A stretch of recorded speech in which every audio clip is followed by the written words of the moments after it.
Welcome to കുഞ്ഞിയുടെ അമ്മ. ഇന്ന് നമ്മൾ ഞങ്ങളുടെ വീട്ടിലുള്ള കുറച്ച് ഫ്രൂട്ട് പ്ലാന്റ്സ് കാണിച്ചു തരാൻ വേണ്ടിയിട്ടാണ് ഇന്ന് വീഡിയോ ചെയ്യുന്നത്.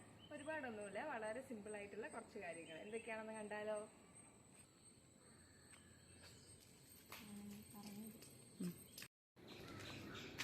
ഇത് റംബൂട്ടാനാണ്, നമ്മുടെ എല്ലാ വീടുകളിലും ഉള്ളതാണ്. പക്ഷെ നമുക്കിവിടെ കുറച്ചേറെ കഴിച്ചിട്ടുണ്ട്. ഇത് വാങ്ങിച്ചിട്ട് തൈ ആയതുകൊണ്ട് ഒരുപാട് ഉണ്ടാവുന്നുണ്ട്. ഇതിപ്പോൾ മഴയൊക്കെ പെയ്തിട്ട് ഫുൾ താഴോട്ട് ചാഞ്ഞ് കിടക്കുകയാണ്. അപ്പോൾ കൊച്ചു കുട്ടികൾക്ക് വരെ പറിക്കാൻ പറ്റുന്ന തരത്തിലാണ് ഇപ്പോൾ ഇത് നിൽക്കുന്നത്. വളരെ ടേസ്റ്റി ആയിട്ട് നല്ല ഫ്ലഷി ആയിട്ടുള്ള റംബൂട്ടാനാണിത്. ഇതിനകത്തിലെ സീഡ് വളരെ ചെറുതാണ്, അതുകൊണ്ട് കഴിക്കാൻ നമുക്ക് ഒരുപാടുണ്ടാവും.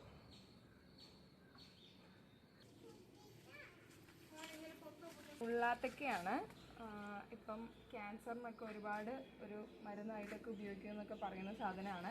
ഇതിന് മാർക്കറ്റിൽ നല്ല വിലയുള്ളതാണ്. ഇത് നമുക്ക് കുറച്ചുണ്ട്. ഇത് ആക്ച്വലി പഴുത്താൽ നല്ല മധുരമുള്ളതാണ്, ഒന്നുമില്ല. ഇത് വെച്ചിട്ട് നമുക്ക് തോരനോ, ഇതിന് കിച്ചണ്ടറൊക്കെ റേറ്റ് വരുന്നുണ്ട്.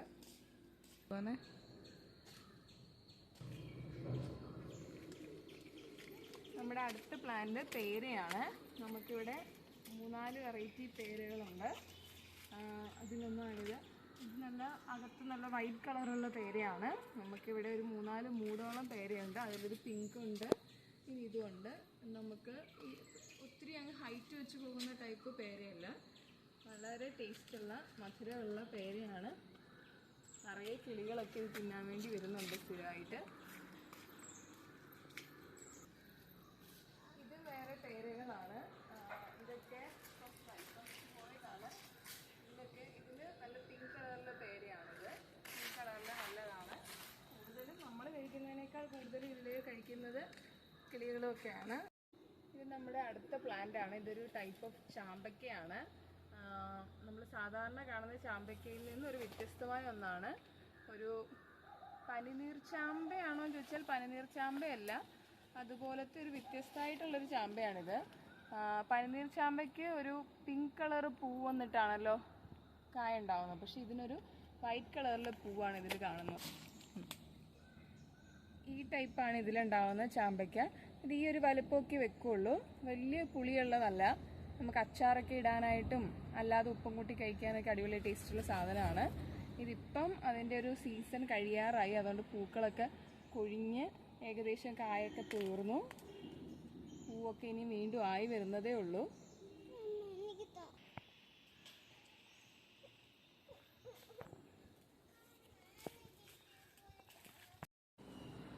ഇത് നമ്മുടെ അടുത്ത ഫ്രൂട്ടാണ്, പാഷൻ ഫ്രൂട്ട്. ഞാൻ നമ്മുടെ ജ്യൂസ് സീരീസിൽ ജ്യൂസൊക്കെ അടിച്ചിട്ടുണ്ട്.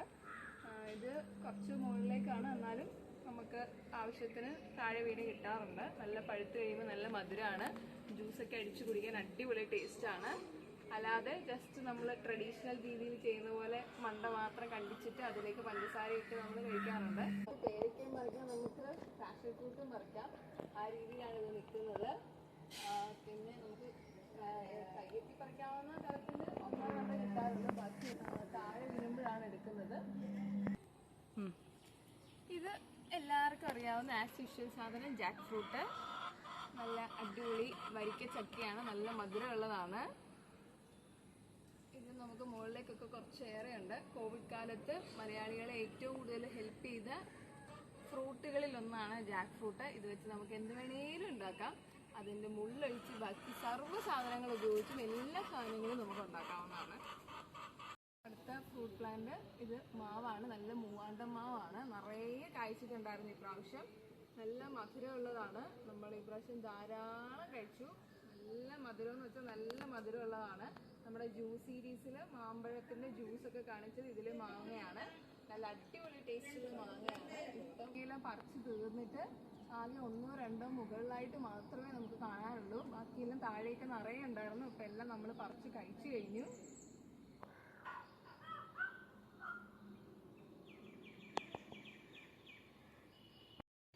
ഇത് നമ്മുടെ അടുത്ത പ്ലാന്റ് ആണ്. ഇത് മാംഗോസ്റ്റിനാണ്. ഇപ്പം അത് ആയി വരുന്നതേ ഉള്ളൂ, അതുകൊണ്ട് ഒരു യെല്ലോ കളറിലാണ് ഇരിക്കുന്നത്. ഇത് തുടങ്ങുമ്പോൾ യെല്ലോ കളറിൽ, പിന്നെ വിളഞ്ഞ് പഴുത്ത് തുടങ്ങുമ്പം ഒരു പർപ്പിൾ ഷെയ്ഡിലുമാണ് ഇത് കാണുന്നത്. ഇത് നമുക്കിപ്പം നിറയെ ഉണ്ടായിട്ടുണ്ട്. പക്ഷേ ഇത് വിളഞ്ഞു തുടങ്ങിയിട്ടില്ല. വിളഞ്ഞു തുടങ്ങിയിരുന്നെങ്കിൽ നമുക്ക് ആ കളറ് കാണാമായിരുന്നു. അപ്പോൾ ഇത് വളരെ കുറച്ച് ഒരു യെല്ലോയിഷ്, ഒരു ഗ്രീനിഷ് കളറായിട്ടേ ഉള്ളൂ. അപ്പോൾ ഇത്രയൊക്കെയാണ് ഞങ്ങളുടെ വീട്ടിലുള്ള ഫ്രൂട്ട് പ്ലാന്റ്സ്. ഞങ്ങളുടെ വീട്ടിലുള്ള ഫ്രൂട്ട് പ്ലാന്റ്സിൻ്റെ വീഡിയോ നിങ്ങൾക്ക് ഇഷ്ടപ്പെട്ടെങ്കിൽ ഉറപ്പായിട്ട് ഈ ചാനലൊന്ന് സബ്സ്ക്രൈബ് ചെയ്യണേ. ഇഷ്ടപ്പെട്ടിട്ടുണ്ടെങ്കിൽ ഈ വീഡിയോ മറ്റുള്ളവരിലേക്ക് ഒന്ന് ഷെയർ ചെയ്യാനും കമൻറ്റ് ചെയ്യാനും ലൈക്ക് ചെയ്യാനും മറക്കരുത് കേട്ടോ.